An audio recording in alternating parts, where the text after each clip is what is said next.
ho detto basta e mi sono liberata. Mi pare più turchino cielo, mi pare più lucendo sole, io cuore canta pa' felicità. Che la, mi va dicendo che mi vuole assai. Se crede che mi faccio sangue amare, se crede che impazzisco e poi mi spara. Che la, non sape che piacere che mi fa. Me ne piglia nata più bella e zitella resterà.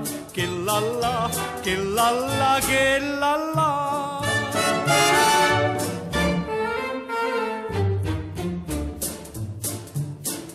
Ieri m'ha mandato un biglietto pa' figlia do portiere di rimbetta. Mi scrive che non è felice e che vorrei che mi fa pace, ma io mi sto godendo la libertà. Che la, mi va dicendo che mi vuole assai. Oi, galera do programa Faniquito, vocês nem imaginam, né? Onde estamos, onde viemos parar, né? Já ouviu falar em Brodowski? O nome é simpático, né? Brodowski. Eu tive um amigo que chamava Brodowski. Até hoje eu não sei por que ele chamava Brodowski. Acredito até que ele tenha nascido aqui. Ricardo Brodowski era o apelido dele. Pois é, nós estamos em Brodowski, na casa de um grande pintor, famosíssimo, né? Conhecido internacionalmente, esse grande pintor Portinari. Eu não sei nem qual é o primeiro nome dele, porque na verdade eu não sei muito pouco, né, sobre Portinari, mas quem nunca ouviu falar em Portinari? Estamos aqui em Brodowski, no Museu Casa de Portinari, e do meu lado aqui é a Cristiane, nome lindo, nome da minha sobrinha. Tudo bem, Cris? Tudo bem. Que lugar lindo. Bom, a gente já conheceu, já saímos, e ela vai contar um pouquinho, né, dessa trajetória que eu fiz aqui, juntamente com ela, com a outra simpática, é a Juliana, não? Juliana. A Juliana, né, e a trajetória, ela explicando e contando a história aqui de cada espaço aqui desse museu, que é muito interessante. Nós começamos... Bom, primeiro vamos falar um pouquinho da história de Portinari. Como que ele começou? Conta um pouquinho da vida do Portinari, né? Se era de família, esse dom. Vamos falar rapidamente do histórico da vida de Portinari. Bem, olha só, o Portinari ele nasceu aqui em Brodowski no dia 30 de dezembro de 1903. Ele era filho de imigrantes italianos, seu Batista, Dona Domingas, e eles viviam numa fazenda de café, bem próxima aqui à cidade, que na verdade na época ainda era um povoado. Com o passar do tempo, a família saiu da fazenda e eles vieram morar nesta casa, onde hoje é o museu. Só que na época era uma casa bem pequenininha, a família era uma família humilde. Aí depois, conforme Portinari teve condições, aos poucos ele foi ajudando a família a ampliar a casa. E o resultado final da casa é um lugar espaçoso, com belos jardins. Só que na casa principal moravam os pais de Portinari e mais os 12 filhos. Portinari era o segundo filho da família. E na parte exterior da casa moravam a avó de Portinari e um tio. Aqui na casa, o que nós temos de mais importante, e por isso ela foi transformada em museu pela Secretaria de Estado da Cultura no ano de 1968, são as pinturas que o Portinari fazia diretamente na parede. Então é o nosso maior acervo. Além das pinturas, nós temos móveis, objetos de trabalho, objetos de uso pessoal. E determinados locais da casa, como a Capela da Nona, por exemplo, que fica na parte exterior, é o ponto alto do museu, que é onde ele, com muita inspiração, escolheu todos os santos que a avó tinha maior devoção e pintou uma capela especialmente para que ela pudesse fazer suas orações. Aquela capela parece que, pelo que você estava explicando, cada rosto de cada santo, como é que é o negócio? Isso mesmo. Ali na capela, ele escolheu os santos que a avó tinha maior devoção e foi retratando os parentes e os amigos. Então, cada santo da capela tem uma fisionomia. Foi uma forma carinhosa, né, de contribuir com a avó no seu processo já, uma doença, né, que vinha se avançando no decorrer do tempo e a impossibilitou de locomover-se até a igreja. Eu estive aqui antes, umas 2 vezes, eu lembro que estava fechado, ficou um tempo fechado aqui. Quanto tempo que durou, né, essa restauração ou não? Reforma, como é que poderíamos chamar? É restauro mesmo. Esse restauro ele durou cerca de 2 anos. O primeiro ano foi feito todo o restauro da parte estrutural. Então, o museu ele foi consolidado no seu alicerce, os telhados foram restaurados nas partes necessárias. E após a conclusão do restauro da parte estrutural, aí nós iniciamos o restauro das pinturas murais. Durante o restauro das pinturas, nós tivemos uma grata surpresa, onde nós encontramos mais uma pintura mural. Ainda não podemos afirmar que essa pintura seja de autoria de Portinari. Nós estamos com uma equipe de pesquisadores do próprio Projeto Portinari do Rio, uma equipe do Instituto de Física da USP de São Paulo, para que a gente possa afirmar a autoria, né, da obra. E aquele afresco, eu achava que era ar fresco, mas não é ar fresco, é afresco. Explica para o pessoal o que seria, né, que nós encontramos alguns aqui em determinados ambientes. Olha, a pintura fresco é uma pintura muito pouco conhecida no Brasil. Ela é muito comum na Europa e o Portinari conheceu essa técnica quando ele visitou pela primeira vez a Europa. Isso foi em 1928. Ele ganhou um prêmio de viagem de 2 anos para a França. Foi quando ele pintou o retrato do poeta Olegário Mariano. Lá ele visitou vários museus e ganhou esse prêmio. E lá ele conheceu essa técnica de pintura a fresco, feita diretamente no cimento molhado. Por isso que tem esse nome. Na verdade, é a argamassa. Ele trabalha com um pedreiro ao lado, que prepara a argamassa. Ela é aplicada aos poucos na alvenaria, e aí o artista vai trabalhando, realizando as jornadas. Ali ele utiliza linhas que fazem parte da composição.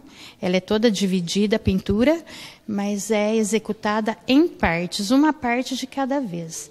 Ele utiliza pigmentos diluídos na água e pinta enquanto o reboco ainda está fresco. É por isso que recebe esse nome de afresco. E o que eu percebi no museu aqui, que ele, né, tecnologia que está uma beleza, tem jogos, né, de memória, o qual quando você acerta aquela gravura, né, aquela imagem, né, aquela pintura aí inteira, né, tá tudo bem informatizado, bem moderno, né? Fala dessa parte aí, o que tem de interessante. Isso, o museu ele está bem interativo. Embora a gente ache assim, fundamentalmente necessário conservar a essência da casa, que era a casa de família, a casa com seus móveis, né, com seus objetos, mas a gente também acha necessário fazer essa interação com o público.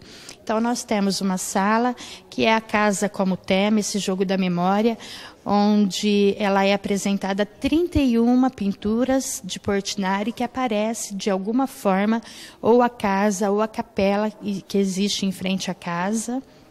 Nós temos uma maquete eletrônica que conta ao público toda a ampliação que foi feita de forma sucessiva na casa ao longo do tempo. Mostra desde a parte inicial, que era a construção mais humilde, realizada pela família, até o complexo todo, já que é como o museu se encontra atualmente.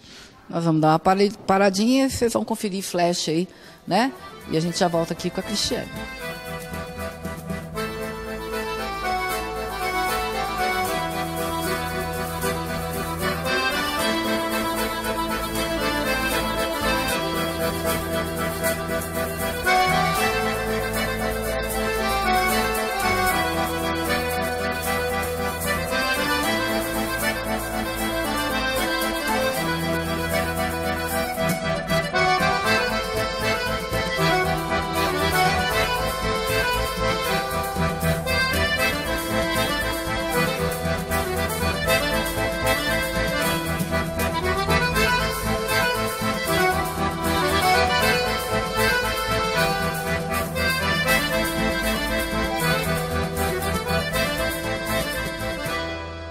Interessante, né, gente?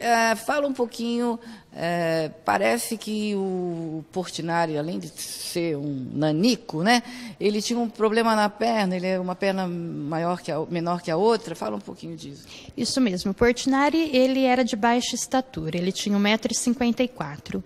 E ele nasceu com a perna direita 4 centímetros mais curta. Então, os sapatos, eles eram feitos sob encomenda. Caramba, por isso que a gente viu lá, né? Que era um mais, né? O do pé direito, né? Isso mesmo, a perna direita era mais curta e aí um sapato ele é mais alto que o outro. E os banheiros, que graça, né? Eu até lembrei muito, quando eu morava em São João del Rei, na rua Maria Tereza, 58, o banheiro era igualzinho aquele primeiro banheiro, aquela banheira, e o chuveiro, aquele chuveiro, você falou que foi o primeiro chuveiro elétrico? É um dos primeiros chuveiros elétricos fabricados no Brasil. E é muito gostoso, assim, a gente perceber no público essa reação, né, que eles têm de emoção, porque a casa, todo mundo tem uma referência de casa, né? Ou dos pais, ou dos avós, principalmente. Então, quando as pessoas chegam aqui na casa de Portinari e entram na cozinha ou entram no banheiro, a gente percebe essa emoção. Todo mundo conta um pouquinho da vivência, essa experiência gostosa, né? De familiaridade com os móveis e objetos que nós temos aqui. E ali naquele banheiro, nós temos uma banheira também, né, além do chuveiro elétrico, e também foi uma grata surpresa descobrirmos, no segundo banheiro aqui, umas faixas decorativas. Naquele banheiro menor? Isso, no banheiro menor. Ainda também não podemos afirmar que tenha sido realizada pelo Portinari, mas os estudos, né, que estão sendo realizados é que pode apontar isso para a gente. Cris, a gente percebe que a maioria desses artistas, Beethoven, os caras se ferraram na vida, só ficaram famosos depois de morto, né? Muitas histórias, Beethoven, Bach. No caso do Portinari, ele ficou famoso depois da morte dele, ou ele já tinha fama enquanto vivo? Conta isso para mim. Não, ele já tinha fama. O Portinari, o começo da carreira dele foi muito difícil, né? Assim como de todo artista plástico. Mas, em 1935, o Portinari pintou o quadro O Café. E ele ganhou a 2ª menção honrosa do Instituto Carnegie nos Estados Unidos. E a partir daí ele conseguiu se projetar internacionalmente. Então ele foi um dos poucos artistas brasileiros que sobreviveu da pintura. Só que para sobreviver também, ele pintou muitos retratos de pessoas famosas, conhecidas, né? Da elite socialite? Da elite, né? Carioca. Então, dessa forma, ele conseguiu se manter no Rio de Janeiro por um bom tempo. E aí, depois, já com a carreira consolidada, ele sobreviveu muito bem do seu ofício, proporcionando, inclusive, muito conforto aos familiares. Que interessante. Agora, me fala uma coisa. Fala um pouquinho daquele quadro, daquela pintura dele, conta um pouquinho da história que está lá na ONU, é isso? Isso mesmo. É a Guerra e Paz, é isso? Isso. Fala um pouquinho dessa história, dessa pintura especificamente. Olha, os painéis Guerra e Paz, eles começaram a ser produzidos entre 1952 a 1956. Foi um projeto muito demorado. Ele foi escolhido, né, como pintor nacional para representar o Brasil. Foi uma doação do governo brasileiro ao governo americano. E esses painéis, a Guerra e a Paz, eles são painéis monumentais, enormes, são 10 metros de largura e 14 metros de altura. Ele pintou aqui, no Rio de Janeiro. Depois, antes de ir para a ONU, ele ficou exposto no Rio de Janeiro durante muito tempo, para que a população pudesse apreciar. E aí, então, ele foi levado à sede da ONU. Ele já foi feito com esse objetivo? Com esse objetivo, de ser doado à ONU. E ele retornou ao Brasil recentemente para ser restaurado pela primeira vez, em 2012. ele veio ao Brasil, aí foram iniciadas as obras de restauro. Após o restauro, ele ficou exposto no Rio, depois em São Paulo, Belo Horizonte, e a última itinerância foi para a França. O Portinari ele participou da primeira Bienal em São Paulo, participou de bienais também internacionais, como a Bienal de Veneza, e ele teve salas, né, uma sala montada especialmente no ano de 1954, na Bienal. Bienal é generalizado, né? O MASP, no MASP, isso mesmo, o MASP tem alguma coisa dele lá? Sim, no MASP em São Paulo tem uma das obras, né, uma coleção das obras mais famosas dele, é uma série, que é a série dos Retirantes. Essas pinturas de Portinari também retratam muito o povo brasileiro, o sofrimento do nordestino que vinha, passava por Brodowski, chegava aqui muitas vezes as crianças mortas, os adultos, né, já mortos também, então tem o enterro na rede, a criança morta. É uma série de pinturas que é uma assim, das mais conhecidas realizadas pelo artista e muito importante também. É um tema tipicamente brasileiro, né? Ele pinta de forma assim diversa, mas sempre o homem é o tema da sua obra. Às vezes o homem como criança, o homem trabalhador, o homem que sofre e até mesmo o homem santo. Beleza. Agora, e aquela cozinha, essa cozinha do Portinari, que eu fiquei apaixonado nas peças, tem até moedor de café, né, Cris? Isso mesmo, a cozinha era um dos locais preferidos por toda a família. Ali eles se reuniam todas as tardes para tomar o cafezinho, botar a conversa em dia. E ali na cozinha nós temos as cadeiras que foram feitas pelo pai de Portinari, são cadeiras empalhadas com palha de taboa. Fogão a lenha, as panelas de ferro, os alumínios, uma cafeteira que ele trouxe especialmente da Itália de presente para a avó. Liquidificador. Isso mesmo, um liquidificador com um copo de alumínio ainda. E ali a gente mantém os grãozinhos de café e a gente moe no decorrer do dia para que os nossos visitantes, ao entrarem na cozinha, já sintam esse aroma do cafezinho, que era, né, um aroma presente constantemente ali na casa. Uma delícia, né? O aroma de café, quando está saindo fresquinho, é tudo de bom. E ali naquele local, não sei se a gente pode chamar de ateliê dele, onde ele fazia, né, as suas lindas obras. Isso, ali era o local de trabalho do artista, o seu ateliê. Ali nós temos uma pintura importantíssima realizada por ele, que é a Fuga para o Egito. E ali também nós temos os instrumentos de trabalho, os pincéis, as tintas, telas, os cavaletes que foram utilizados pelo artista. Então, ali ele passava grande parte do tempo. E ali daquela janela, olhando para fora, vinha muito da inspiração. A gente consegue reconhecer muito da paisagem de Brodowski na obra do Portinari, na obra plástica, na obra poética. Então, aqui era o local onde ele vinha recuperar suas forças e buscar a inspiração. E já aproveitando, né, esse gancho aí, aquele lugar tão gostoso que tem, fala um pouquinho, que tem aquela narração do incrível, né, Lima Duarte, e que você senta ali, parece que você realmente viaja na maionese. Me deu assim uma sensação muito boa. Isso, aquela sala é narrativas de uma vida, um tempo, um pintor, um lugar. Cândido Portinari, ao longo da sua vida, ele escreveu vários poemas e também os retalhos de sua vida de infância. Então, nós fizemos uma seleção desses textos e pedimos, né, solicitamos para que o grande artista Lima Duarte fizesse a narração, porque nós compreendemos também que não poderia ser um outro artista, a não ser ele, que tem todo esse jeito nosso, interiorano. E então, ele faz essas narrativas. E ali é um espaço onde o público pode sentar, as janelas ficam abertas, e ali ele ouve a narrativa e faz uma volta no tempo. Ali é um local de imersão mesmo, para o público compreender todo o amor que o Portinari tinha pela sua terra natal.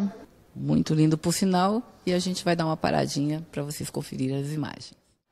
As festas, os bailes, a banda de música, procissões de ensino replicando muito povo endomingado, noites enluaradas e todas as estrelas eram mais claras do que os dias nos outros povoados.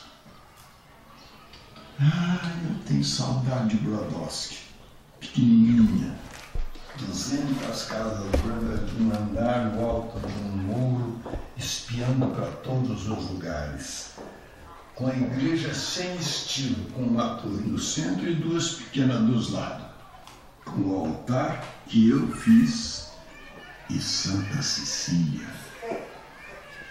Aos domingos, às 6 horas da tarde, a banda de música vai tocar no toreto do Largo da Estação. E na chegada do trem a música para, porque o clarinetista é também agente do correio. E ele vai à estação buscar a mala.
Essa parede aqui, me conta um pouquinho da história dessa parede que foi encontrada, essas pinturas aí, né? Como foi essa história? Encontraram como? Olha, o museu, já no projeto de restauro, nós tínhamos uma parte que era para fazer a prospecção das paredes da casa, porque os restauradores eles já tinham indícios de que pudesse haver obras cobertas. Em 1970 foi encontrada a primeira obra, que estava coberta com 3 mãos de cal, que foi o Sagrado Coração de Jesus. E agora, no último restauro, no finalzinho do ano de 2013, nós encontramos uma obra. Foi feita a prospecção, que é uma raspagem, né, realizada com muito cuidado pela equipe de restauro. Aí nós encontramos uma pequena mancha azul. Deduzimos que pudesse ser um olho e, para nossa surpresa, era mesmo o olho de uma criança no colo de uma Madonna. Então, agora, os estudos, né, que vão revelar se de fato essa pintura também é de autoria de Portinari. E também, né, tem o quarto onde dormiam as irmãs. Quantas irmãs que ele tinha? Olha, eram 12 filhos, 7 meninas e 5 meninos, né? 5 homens. O quarto das irmãs, ali nós conservamos alguns móveis. E só tem 2 camas, parece lá só, né? Isso mesmo, 2 camas, um guarda-roupa. E assim como toda boa menina, né, das famílias tradicionais, antigas, elas eram muito prendadas. Então, algumas costureiras, crocheteiras, bordadeiras. Então, ali neste quarto, nós temos essas peças que foram produzidas por ela ao longo do tempo. Algumas toalhinhas de bandeja, colchas, os bordados. Então, é uma lembrança também, né, da convivência dele com os demais membros da família.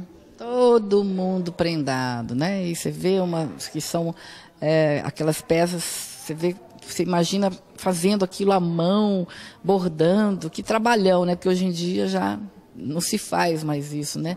Existem pessoas que ainda fazem, mas né, é muito difícil. Agora, e aquele jardim, que coisa linda? Conta a história daquele Dio, que bonito, né? Ele devia ser...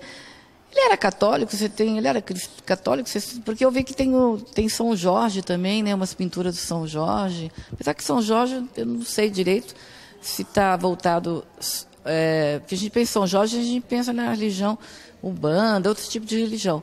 Isso, Portinari, a família era uma família muito católica, muito religiosa, então influenciou muito a produção do artista.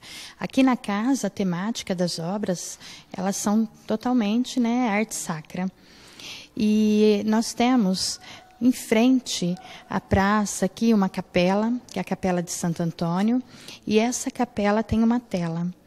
Depois nós vamos até lá para vocês conhecerem também. Não esquece de voltar para o jardim. Ah, isso mesmo, olha só. Aqui os jardins da casa, nós temos os canteiros que foram idealizados por ele e que formam a palavra Dio, que é Deus no idioma italiano. E nós fizemos uma pesquisa muito grande para recuperar as plantas originais da época em que ele viveu aqui com a família. Então, muitas roseiras que nós temos ainda são da época. Cheirosérrimas, que eu fiquei... Nunca vi uma rosa tão cheirosa na minha vida. Maravilhosa. É verdade. É um perfume muito grande nesses jardins. E os bancos, aqueles 2 bancos lindos. Aqueles banquinhos logo na porta de saída da sala principal eram os bancos utilizados pelos moradores da casa para fumar um cigarrinho após o almoço, após o jantar e também bater um papo. Na casa também, ainda nos jardins, nós recuperamos, né, plantamos novamente os cravos, as bananeirinhas, muitas margaridas também, as plantas típicas. É um jardim tipicamente caipiro, né? Não é nada estilizado, mas é um jardim muito bonito, muito florido. Agora me fala um pouquinho, lá naquela matriz, na igreja de Batatais, tem muitas pinturas, né, do Portinari, muitas obras do Portinari. Você sabe me dizer um pouquinho que nós vamos também mostrar essa igreja, né, que é tão simpática, né, tão engraçadinha. Isso mesmo, nossa, a igreja de Batatais é uma réplica da Basílica de São Pedro, né? Bem menor, mas uma réplica, é maravilhosa. E ali o Portinari tem uma série de pinturas também, que é a Via Sacra, que foi realizada no ano de 1953.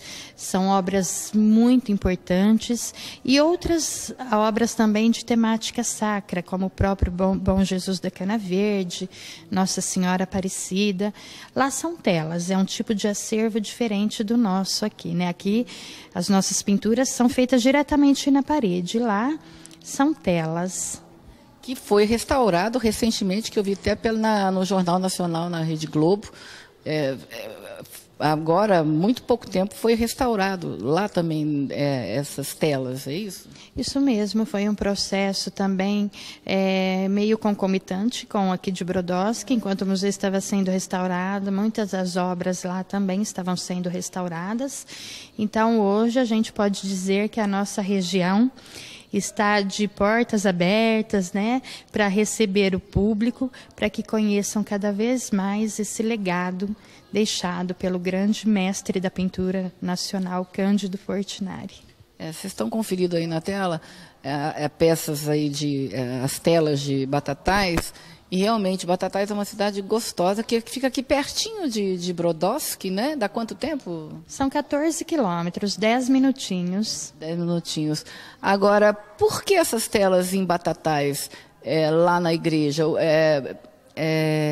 O Portinari também, na época, curtia lá Batatais. Por que foi parar lá em Batatais essas telas, sabe dizer? Ele tinha grandes amigos em Batatais, né? Os fazendeiros de Batatais compraram as telas por um valor simbólico, mas devido ao grande ciclo de amizade, o escritor também, né, da editora, aliás, José Olímpio, que era grande amigo do artista, e foi a editora desse batataense, José Olímpio, que publicou pela primeira vez em 1964 os poemas de Cândido Portinari. Foi feita uma única edição do livro, totalmente esgotada, mas parte desses poemas é que nós reproduzimos aqui na sala Narrativas de uma Vida, um Tempo, um Pintor, um Lugar.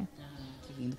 E vem cá, o Cândido Portinari, o nome dele era só Cândido Portinari, ou tinha outro nome no meio? Isso mesmo, era o mesmo nome do avô paterno, Cândido Portinari. Ele faleceu de quê? Ele morreu aos 58 anos, intoxicado por causa das tintas que ele usava. Sério mesmo? Intoxicação? Isso, havia no preparo das tintas muitas substâncias pesadas, principalmente o chumbo. E o chumbo, ele é um elemento acumulativo, né? Cancerígeno também. Também, o organismo absorve e não consegue mais eliminar. Então, ele teve uma hemorragia 8 anos antes de falecer. Aí o médico proibiu completamente de fazer as pinturas. Ele começou a desenhar, desenhou por um longo período, mas aí ele declarou: me proibiram de viver. Porque a vida dele, né, era dedicada completamente à pintura. E ele voltou a pintar novamente quando ele foi convidado para fazer uma exposição com mais de 200 obras para a Prefeitura de Milão, na Itália. Então, ele voltou a pintar incessantemente, e nesse período a doença se agravou e ele veio a falecer devido a uma hemorragia cerebral. Agora, esse museu, todas essas peças que estão aqui, como é que foi o processo de virar um museu em relação à família? A família doou, vendeu? Como é que funcionou essa barganha? Olha, o Portinari faleceu em 62 e a família dele ainda permaneceu aqui até 1965. O que se diz nessa casa? Nesta casa. O pai já havia falecido, mas a mãe dele ainda vivia aqui com uma irmã solteira. E a família sempre teve muito desejo que a casa fosse transformada em museu.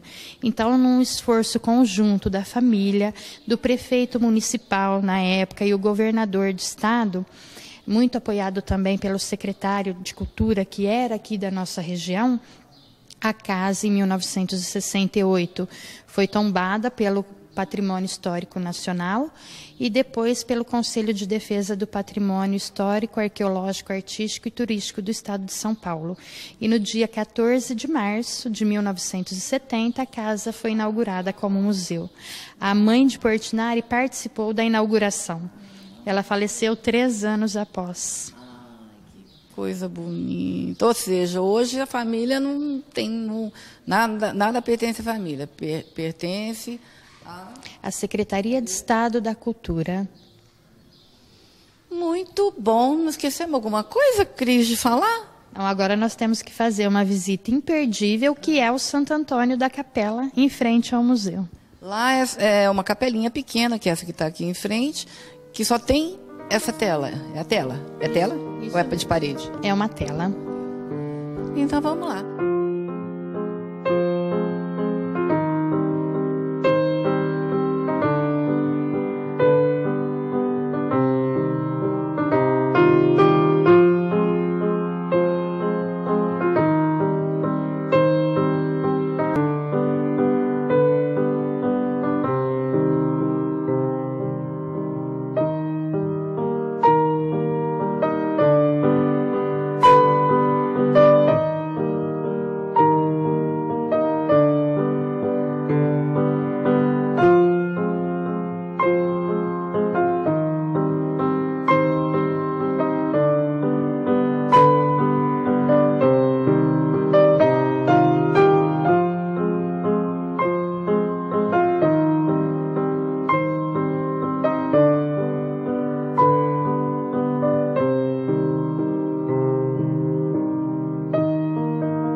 Vamos para a igreja? Vamos para a igreja? Então vamos para a igreja, vamos para a igreja.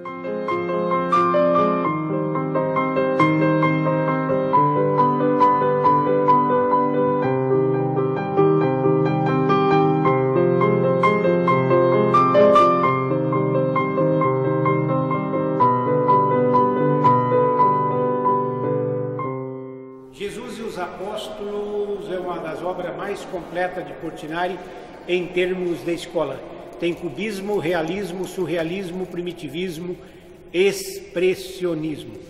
Portinari dividiu os apóstolos em grupo de 6, que eram 12. Colocou 6 à direita e 6 à esquerda. Em obras de arte nós identificamos direita ou esquerda no posicionamento da pessoa. Ele está na minha posição. Desse lado está a direita, desse lado está a esquerda. Da esquerda, os 6 menos amigos. Tem cores mortas, fisionomias amedrontadas, acovardadas, a pouca vida. E o primeiro está segurando um livro com as mãos cruzadas, que era a Torá, livro do povo hebreu.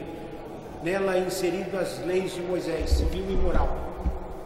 Civil porque o Moisés governou por um longo tempo e moral ditava as normas de comportamento.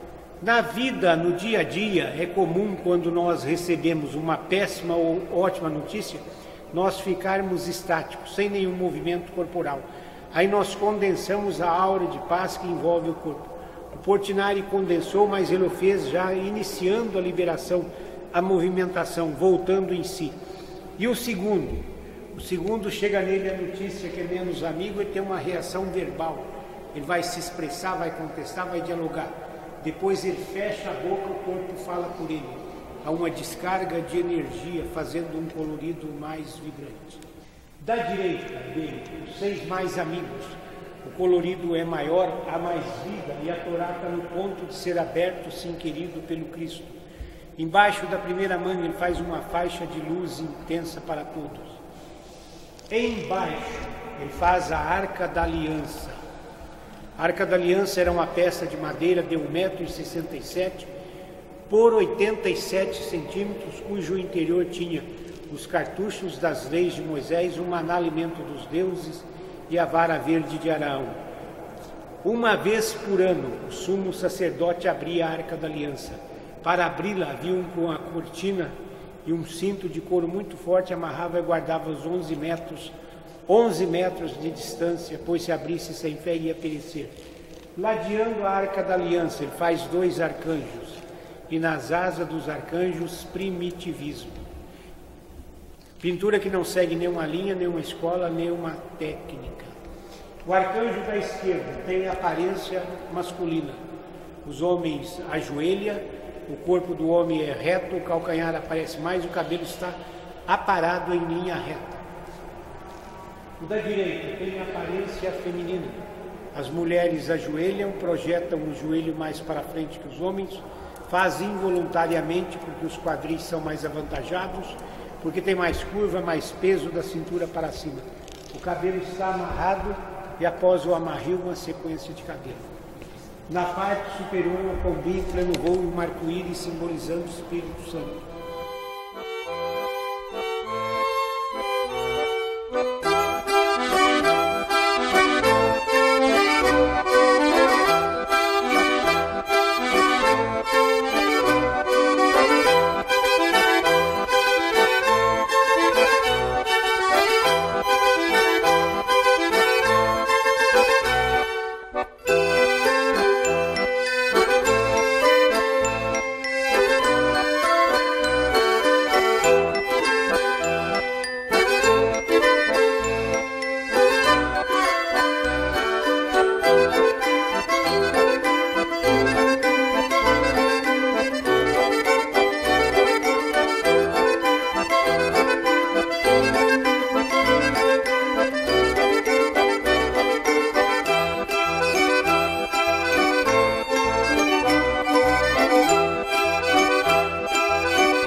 linha também de lembrancinhas. Você tem que deixar endereço, telefone, site, falar um pouquinho do site. Ah, sim. Nós temos, então, uma lojinha onde as pessoas podem adquirir lápis, camisetas, ecobags, agendas, tudo com a marca, né? A logomarca do Museu Casa de Portinari. Quem mantém aqui, quem que mantém? A própria secretaria? É a Secretaria de Estado da Cultura, mas a entrada é gratuita e uma forma de colaborar é adquirindo os produtos da loja para manutenção do museu, né? E nós temos um site, o nosso site é possível as pessoas fazerem um passeio virtual, é como se a pessoa estivesse aqui no próprio local, porque é um passeio de 360 graus, então dá para conhecer muito daquilo que nós comentamos aqui durante essa entrevista. O nosso endereço aqui é Praça Cândido Portinari, número 298, Brodowski, São Paulo. O telefone de contato é 16 3664 4284. O nosso horário de funcionamento é de terça a domingo, das 9 às 18 horas. Nós não fechamos para almoço. Tudo bem, que muito interessante essa parte, né, moderna, aí, mas nada como estar aqui, olhar, ver, tocar não pode, mas, sei lá, também tem uma energia, sabe? É diferente de você ver no site, que antes de eu vir para cá eu até abri o site, mas não tem nem comparação, porque é diferente, é diferente. É verdade, né? No site não dá para a gente sentir essa energia, sentir o perfume das flores, o perfume do café, bater um papo, conversar com os educadores. Você não vai conhecer a Cristiane, né? Isso, os educadores da casa que sempre recebem nosso público de braços abertos. Então, estão todos convidados para virem a Brodowski e conhecer aqui e se reconhecer, né, na obra de Portinari. Como ele mesmo diz nas suas narrativas, aqui o céu é um céu diferente. O céu aqui e as estrelas de Brodowski, elas são mais brilhantes do que os dias nos outros povoados. É um poeta, além de um artista, né? E eu percebo assim que você fala até com emoção, né? Você sempre amou Portinari, por isso que você passou a estudar a vida dele e você foi chamada para, como é que chama isso aqui, uma guia? Educadores. Eu tive o privilégio de nascer próximo aqui ao museu. Então, desde criança, eu vinha muito ao museu, várias vezes ao dia, inclusive. E aí, quando eu fiz 18 anos, eu fui convidada para trabalhar no museu. E desde 1988, eu estou aqui. Deve amar Portinari. Muito. A gente faz parte da vida da gente, né? A nossa história também se confunde com a história do museu. E eu nasci no ano que o museu foi criado, 1970. Então, já há 44 anos... que eu frequento o museu, mas que eu trabalho no museu há 26, quase 27 anos. E aqui é um local de muita inspiração e de muita aprendizagem. Eu passei primeiro pelo setor de monitoria do museu, de atendimento ao público, e atualmente eu estou, né, na gerência do Museu Casa de Portinari. E você não esqueceu de contar nada para a gente, alguma peculiaridade do Portinari, se ele dormia de pijama, se ele dormia de cueca, essas coisas mais íntimas assim dele. Você não sabe nada, não tem nenhuma coisinha assim picante da vida do Portinari. Ele foi um homem certinho. Ele teve conta, não sabe nada, conta pra gente tudo, não esconde não. Olha, as informações que nós temos, né? Porque tudo que a gente faz assim tem que ser através de pesquisa, né? Então nós temos sim algumas características assim, né? Que são os traços de identidade do artista. Ele não gostava de viajar de avião, as poucas vezes que viajou o fez sobre protesto. Ele gostava de vinhos, mas não podia beber. Cachimbos. Fumava cachimbo, usava óculos, gostava muito de mamão. músicas, né? Beethoven, perfumes. Ele teve quantos filhos mesmo? Ele teve um único filho, João Cândido Portinari. Ele ainda é vivo, mora no Rio de Janeiro. Ele é diretor do Projeto Portinari, que funciona na PUC do Rio. E, através desse projeto, o filho dele, ele fez o levantamento, a catalogação das obras. São muitas obras? Muitas obras. São cerca de 5.000 obras, espalhadas em mais de 16 países. E dessas obras resultou o catálogo Raisonné, que é um catálogo com todas as informações, a compilação de toda a produção artística de Portinari. E ele foi o primeiro artista da América Latina a ter um catálogo como esse. São 5 volumes e que o público também tem acesso quando visita o Museu Casa de Portinari. Olha, isso é uma graça. Desde o primeiro contato que eu fiz aqui por telefone, muito simpático quem me recebeu. Acho que foi até, não sei se foi a Ju, muito simpática, sabe, tudo muito organizado. Eu agradeço, né, por ter recebido aqui o Faniquito. Eu tenho certeza que a galera tudo vai gostar. Depois eu posto no Face, na fanpage, no site, no YouTube. E eu tenho mais aqui a agradecer, parabenizar, né, você, né, que esse amor e esse conhecimento que você tem, eu acho assim incrível. E a gente vê que quando você fala com emoção, né, você fala como se você fosse da família mesmo, né? Então, muito obrigada. Parabéns pelo teu trabalho, né? Foi um prazer. Prazer foi todo meu. Você é uma fofa, simpática, viu? Muito obrigada por tudo. Foi um prazer recebê-los aqui. Estão todos convidados a virem também conhecer um pouquinho e desfrutar dessa nossa cultura brasileira tão grande, tão rica. Tá, todas as informações aí na telinha, qualquer coisa é só para ligar. A Juliana, toda simpática, carinhosa, te atende. Aqui você dá de cara já com as duas. A Cris também, que sabe tudo da vida de Portinari. E realmente vale a pena. Além do clima, né, dessa região, que é uma coisa deliciosa, diferentemente da terrinha aí de São Paulo e Mogi das Cruzes. Parabéns mais uma vez. Dá um outro beijo.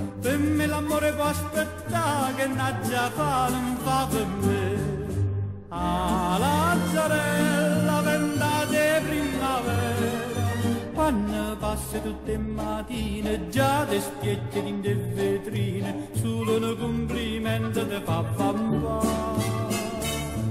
ma Lazzarella come si, tu non mi pensi proprio a me, e ride per mi fa capire che perdo tempo appresso a te.